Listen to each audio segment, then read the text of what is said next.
everybody. This is the Wizard Wells coming at you live from, not live, it's not live, from Harrisburg North Middle School, Sioux Falls, South Dakota. Wanted to talk about the teacher training that has started. We do it each spring. This is the second year, so I was saying each spring. I guess now this is the second spring. Got 6 teachers, 4 of which have played before, 2 of which have not. And it's going really, really, really well already. So I want to bring into the context, as I've mentioned many times before, about modeling. When I run the teacher training session, I always bring forth the metacognition during gameplay. Like, think about how this relates to your class, or if you're going to play D&D, like what does that look like? Modeling, right? So as a teacher, I've always said modeling is maybe the most important thing that you can do. And D&D is a perfect example of that. And when you're playing with teachers, it's really easy for me to say, so this is what I've, done or made for you so that you had, a fun adventure to go on. And so it's been really neat to see how the teachers identify with the fact that this game does actually directly tie into their classroom. I kind of wanted to film some of it, but in family, I'm going to mention this in general. I could film kids. I have the right to film kids. They have waivers that release forms that allow me to film them. And I'm going to say this about filming Dungeons and Dragons from my point of view for what I'm doing. I feel like it kind of putrefies it. It takes away the organic feeling of, we're learning a scholastic activity, there's a lot going on already. And it just seems like adding cameras, the extra time for editing, the break of immersion for the kiddos, the break in immersion for the teachers in this sake. I just don't find it equitable. If you want to see people play in Dungeons and Dragons, there are numbers of places where you can do that. But I wanted to explain why that you haven't seen kids playing D&D. I said at the beginning that I was going to show them. And then as the year goes on, the activity is of far more value to me than showing you guys the activity. So like I said, if you want to see people play in D&D, watch Critical Role or something. It's not a great example of what it'll look like when your kids do it, but my kids smile and they laugh and they have a good time and they roll dice and it looks exactly like what you would think. If you're a D&D player, you don't need to imagine that. So we go back to the teacher training and modeling. So I created a campaign, which is fun for me, right? And so when you're creating a campaign, you're creating a lesson sequence, right? You're creating a series that you'll follow, and you only have to do it once as a teacher or a dungeon master, right? You're only going to create that campaign one time, but you can run it multiple times. But if you don't do it well, then it's not prepared to be used again and again and again. So you, as a teacher, you have to model, you have to create something to help the kids see what they're supposed to be doing. But if you don't do it with excellence, then your model isn't worth it. So I'll give you this example. In the campaign, they're on a boat. And I've gotten into dungeon craft. I find it really, really fun. This is Boblin's boat. Boblin is a gnome artificer, and he has kind of a cool storyline. He's a deep gnome, and his wife and he had escaped slavery from the Druger, the deep dwarves. And they got to the surface near Luskin, which is way up north in our country. That would be like Anchorage, Alaska. And they decided they weren't ever going to be beholden to anyone ever again. And the only way that was possible is for them to live on the water. And then Boblin says, well, I don't even want to be beholden to the wind. So we're going to make the very first steam engine. And I thought that was cool because he's an artificer. So I built this boat, and it's not, so amazing. It turned out pretty cool, but there's the captain's quarters, whatever. There's the wheel and the seat and the access down and his little bed there, and cannons that are actually self-loading because of the artificer ability. So I set this down in front of the group that very first day, and they're like, what? That's crazy. That's so cool. I did the interior where we have our guy, Boblin, and his automaton for the steel defender is what that's called. And he just shovels coal and stuff, but really tried to make something that would be cool to use. And it's got so many, got barnacles on it and everything. It's kind of rust colored because it's made out of metal. Found some neat little parts that would work for engine. It is whatever you can find when you're doing these sorts of crafting things. A table that has a storyline of its own that was a gift from elves to he and his wife once they arrived on the surface. Her storyline is that she died repairing the engine one day. She thought she could get more power out of it. They were bobbing around in the ocean, and it exploded and killed her. And some people actually know about that in town, and so they're resistant to get in Boblin's boat. I wanted to show you the little stove down here on the end that cooks the food, and little shelves up there and little lamps along the side, right? So what's the point?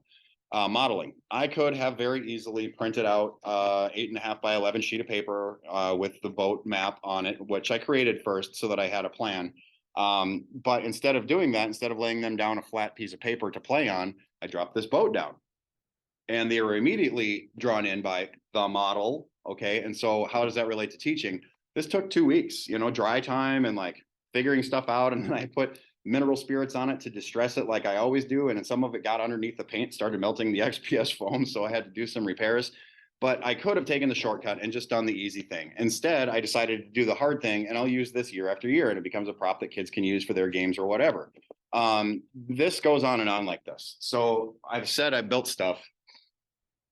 Now I have kids building stuff. They really have gotten into it. This has been handy. There's lots of little adventures where a colorful tent in The Lost Mines of Phandelver. There's a guy up in the old LOL who's in a tent. There's the tent, right? And she made that. This is all about modeling. Okay. So like, I know that not everybody's going to go to the trouble to do this kind of thing, but there's a lot, the kids and the teachers involved in playing with me realize the significance of being able to put your character in 3 dimensions, and it helps your imagination. Again, this is all teacher modeling. This is what time we use to do the best thing that we can do for our students. And so this is hot glue, whiskey too, hot glue, XPS foam, paint. Okay. And it turned out really, really cool. Just one of the many things that I've made. Stalagmites, right? Really, really easy stuff to make, but worth it. This doesn't hardly take any time at all. The only time it takes is the drying time after you're done. These are avocado shells that are dried, and then I lay them on a piece of cardstock and then fill the gaps with spray foam so that it creates like a little boulder pile. Things like this, they're really, really, really easy to make, and they just create that extra sense of immersion. Now, back to modeling, like I'm the one who has to do it. I've inspired students, and students are making their own stuff, but it's the fact that I started it in the first place. We've got some cool games going in the new starter set where the kids need boats, and I have another one over there.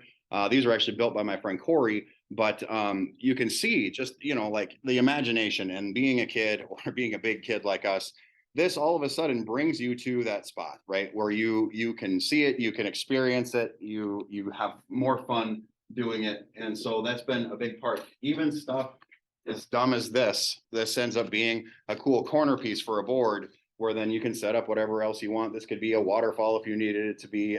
You can dress this extra, put trees on it or grass, which I have, of course.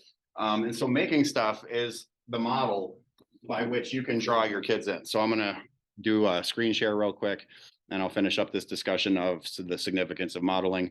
It's not like you haven't heard it before. So here is my adventure. And right now it's just 2 series of slides.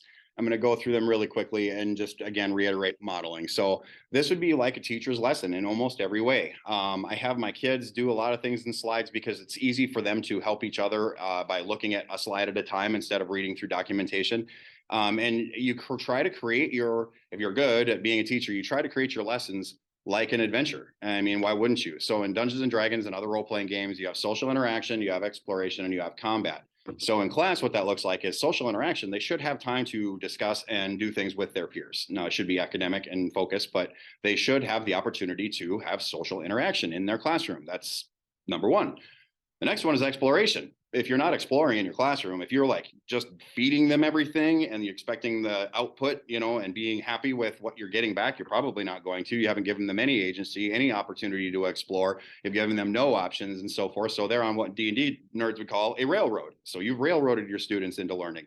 And those of us who are experienced role players know that railroading is not always a lot of fun. Sometimes it's necessary, right? Like you can't get away from it all the time, but like just to know that you're always going to have to go down the same path that everybody else has always gone down before doesn't really work very well in a classroom for a very long time. I mean, it'll work under compliance for a certain amount of time, and then they're just going to be left feeling like they have no agency. So exploration. So you got social interaction, you got exploration. Let your kids explore. The multi-genre project is a really great example of how you can create something where the kids have a little bit of both. It's railroaded, but they can choose whatever rails they want, right? They got tracks all over the place. They get to choose any character from any part of World War II, as an example, for the one that we're doing right now. And they get to pick, and they get to pick what their poem is about. They get to pick the moment that they write their short story about. They get to pick, they get to pick, they get to pick. So you get the point.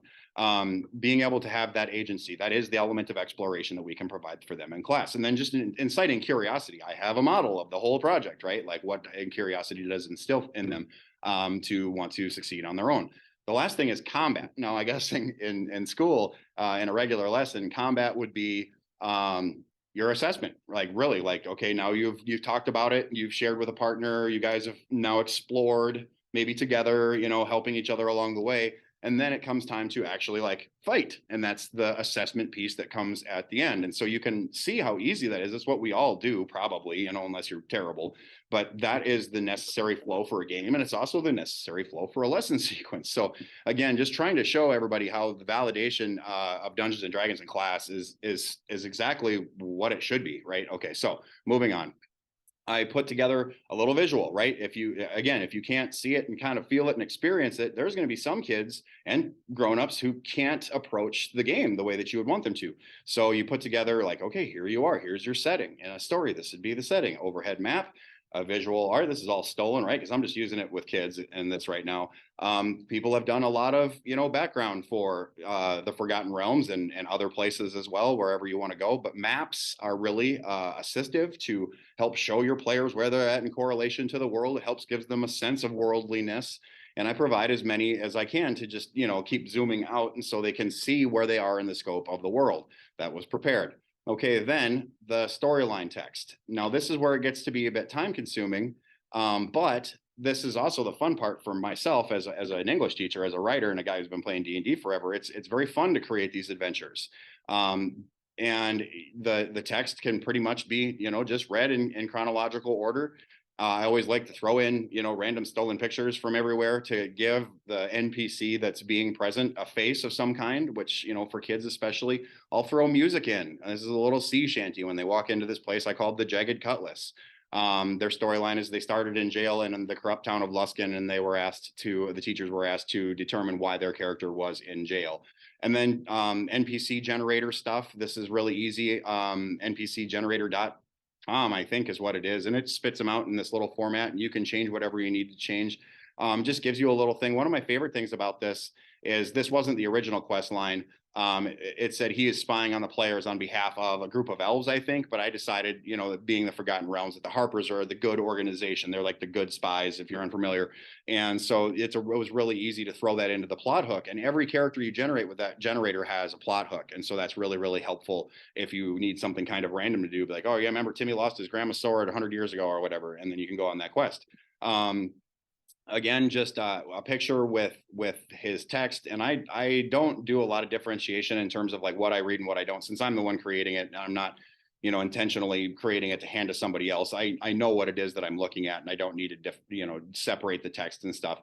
And so each slide is kind of just a chunk of the quest. Each one would be like a moment, not necessarily a whole quest, because they got through this whole slide series in their first session.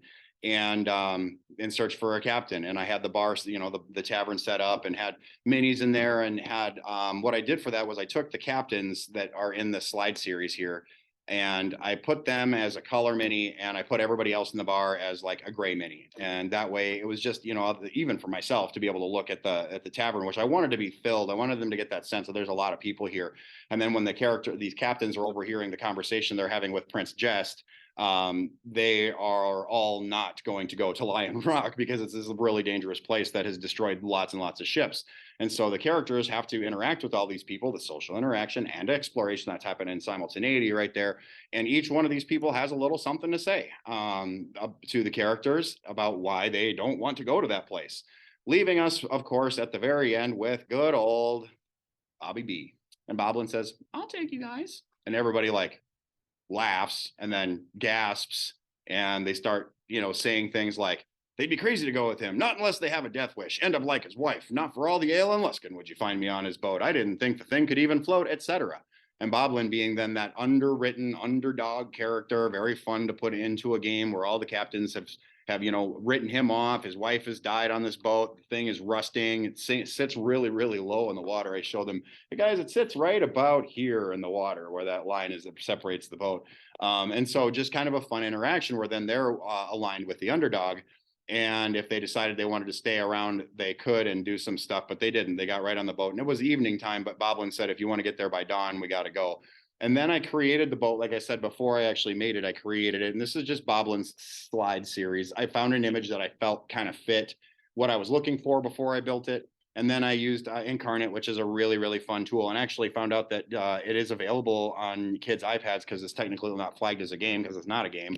And they can use the free version to make maps. And so if you're a world geography teacher or you're doing something with a novel and you want them to create a map of some kind, Incarnate is free. It gives you enough assets to get the idea of something done digitally.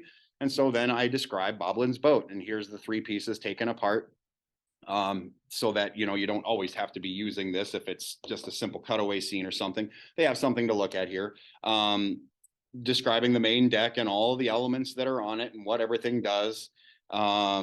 Again, just explanation of the artifacts on the boat, what the forward portion looks like, what the back portion looks like, what it does. And then some story text when they get down below deck. This is below deck, the modesty of it all. It occurs to you immediately, the intimacy of the space. Rodney, who is the steel defender, points to the cushion benches, et cetera, et cetera. And you just create that sense of immersion, just like you would do for a lesson in your classroom. I see it as no different. When I was in school to be a teacher, become a teacher, I realized immediately the significant impact that Dungeons and Dragons had had upon my life before I was an educator. That's what's inspired me to do the educator training program, because they're trained educators but have never played D&D before, and to see that awakening has been just incredible. Last week we played, there were smiles all the way around the table. I'll get to their adventure in just a second, what they had to go through. The kitchen, right, this makes them feel like they are there and they know what's around them. And then underway, the boat seems to find a rhythm and heads for open sea to the north. As you lounge and find comfort and rest, Rodney opens the engine room door and exits, shutting the door to the engine whine and chug and heat behind him, walking past you to the stove. Okay, so Rodney is actually the cook and the guy who shovels coal. If people try to interact with Rodney, he says and does nothing. Lion Rock is the name of the island I created for the campaign. That's just off here. This is just their first quest. And underway 2, then Boblin comes down and talks to them. They were immediately kind of solicitous because they saw this table, and one of the elves read it, and they read that it was a wedding gift to him and his wife, but they haven't seen his wife. So then they got him to explain how she had died, and becomes kind of sad about it, right? And then they feel bad that they brought it up, but he tells them. Underway 3, he says, hey, I'm going to need a little bit of that coin now because we're getting close, and just in case you don't come back, I'll want at least half of what my pay is. And then arrival at dawn, he says, there's a reef that surrounds this whole place and the current is unpredictable and fierce. Furthermore, the second we arrived in periscope distance, a wicked storm arrived. I can't drop you ashore. You'll have to take the dinghy. But they haven't seen a dinghy. The dinghy is actually blown up out of a sleeve of rubber, like a Colorado River raft. And then Rodney throws it in the water and motions very lifelessly over to it. And they're watching this boat do this in the water because it's stormy. And I had this really cool map set up with my terrain where I have a water map and then rocks all over the place. And then this thing set up as their shore, just to show them that it was an inhospitable place, right? And that was where they could get to shore. And it's just it was an athletics challenge to work together and move this dinghy towards the island. And then, of course, there are sharks. Getting to shore, I took from 4th edition. My friends and I all really liked the skill challenges that were created, and it's not that 5th edition necessarily got rid of them. It just doesn't seem to be as prevalent. But we kind of like that. You roll 3 athletics checks, and if you fail more than 1, then you make no progress, or you fall, or you roll a saving throw, or whatever. So what ended up happening here? I made it hard because it's in a storm. So DC 15 athletics for first level characters. Yes, it's very difficult, but I didn't expect it to be as difficult as it was in the very first round. 3 people went into the drink and the shark just about killed the sorcerer, the little halfling sorcerer, but it was so dramatic. right? All of these new players, because even the people that have played before, there's 4 of them, they've still only played once. So I still call them new players. They're not brand new, but they're still new. But the level of drama and tension and still smiling while this was all happening is exactly what you want to happen in class when you give them a lesson that you feel really passionately about. If you have not created a model for an activity that you feel passionately about, they are not going to feel as passionately about it as you have. I mean, that's just the reality. You got to be able to show them, hey guys, this is what we're doing, and this was my character, and this was my poem, and this was my short story, and here's my display board, and here's my QR code with my iMovie. I mean, you can see what I'm getting at there. So anyway, they nearly died. I mean, and it wasn't the last time they'd fall in the water either. But when somebody would fall in the water, then you would see this great agency of everybody like trying to help, grab them by the collar, get them out of the shark's jaws, shoot the shark with a bow and arrow, and then just something for you D&D folks. Monsters and animals, especially animals, they don't want to die. And so if you're a shark and you're, trying to eat something and you lose 3/4 of your hit points and you're still not eating it, it's going to swim away or fly away or run away. Even monsters like, dragons, for instance, unless it's beholden to a powerful wizard that's expecting something out of this dragon, the dragon is not going to stay to its death if it knows it's going to be beaten. And it creates villains then, monsters and creatures that the characters may want to see, dead before the end of this whole thing. And that creates more agency in their game as well. Okay. That's enough out of that. The shark really did a number on one of the characters, and then they finally, like I said, got rid of it. And then the island is not even a mile across. This is a blasted heap of rock, and when the tide comes up, it fills in all these crevices. And the tomb that they're looking for is at the heart of the island, and the island resembles a man lying on his back, literally the heart of the island. And the little sharks, incarnate, super cool program. Probably took like 5 minutes to make this map. And that just gives, again, the players a visual, just like you want to do with your students in class, with whatever you're doing. As much visual stuff that you can do, more tactile, the more visual, the more immersive it is, that increases their exploration, okay?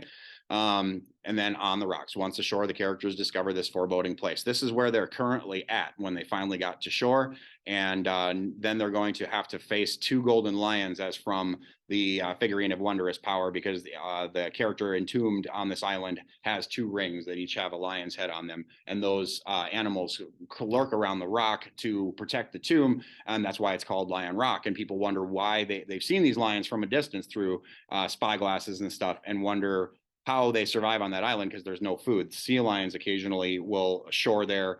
Obviously food for the sharks, but lions are going to have a hard time catching seals when they're right next to shore. And so they're actually mystical fey creatures that are summoned by these rings, but they just kind of wander around, and that'll be, the characters are still first level. So fighting 2 of these lions is going to be a trial. And then they get into Bendigo's tomb, and I actually built Bendigo's tomb. Again, I really like packing materials because you don't necessarily have to have a whole lot of imagination to do it. I just textured it like rock and covered it with a bunch of moss, and then you have to run glue over all your moss in order to make sure that it doesn't just dry out and die. And then inside, you can have a little scenario set up where it's all ready to go, some little roots and things. I wanted to make it look dirty, and this is actually a flooded chamber. There's a trap involved here where they can't, this is going to be the obvious seeming places for doors, but one of them they'll notice is knocked over, and there'll be a skeleton crushed under there. And if they're smart, they'll realize that that is actually a trap. A little known fact about tombs is they're not actually designed to be opened. So in order to open this tomb, there'll be some lotus flowers growing up here on the very top. And this party that they're searching for was called the Black Lotus Pirates. And they're actually looking for all their tombs for the goodies that they would have been buried with. So the entrance to the tomb is actually under here, and they have to clear this off and then find the keystone. If they try to move these, it's a pretty bad boulder trap that just is designed to fall on them, and it doesn't lead them anywhere once that's done. So I built that again so that I can put it in front of the teachers and be like, bam, here you are. It's, seemingly unnecessary. We never had it as kids growing up, but as a teacher wanting to model what this whole thing looks like so other teachers get excited and what they can do for their kids, that's all I wanted to do in this world, is to help. And it's this crazy game that I've been playing since I was 10 years old that I can't even imagine what my life would have been had I never found it. And so people sometimes wonder, like, well, why are you so, passionate about getting this in front of all kids? And it's because there's so many of these kids that have loved it and enjoyed it, and over the years, and their scores go up and their social interactions get better. And there's so many little details that you notice, but you won't notice them if you don't know what you're looking for. And so even if a kid never plays again, if they ever see a dude wearing a D&D shirt standing in line at the grocery store, they'd be like, oh, dude, I know how to play D&D. And boom, there's a conversation, right? You can connect with other humans. And that's what I ultimately feel like this game is about, is connecting with humans. And as a teacher, you're always trying to get your class to work together and have a good culture and so forth. And it works. It really, really, really, really works. So it's been a really long time, guys. I have been grading like crazy. I've been working with every spare moment, and then family time at home, of course. So this has gotten away from me a little bit. For the 26 of you who it matters, I appreciate you very much. I hope you guys have a great day. This is the Wizard Wells signing out to go back to do more work. Have a great day, and you guys live the dream.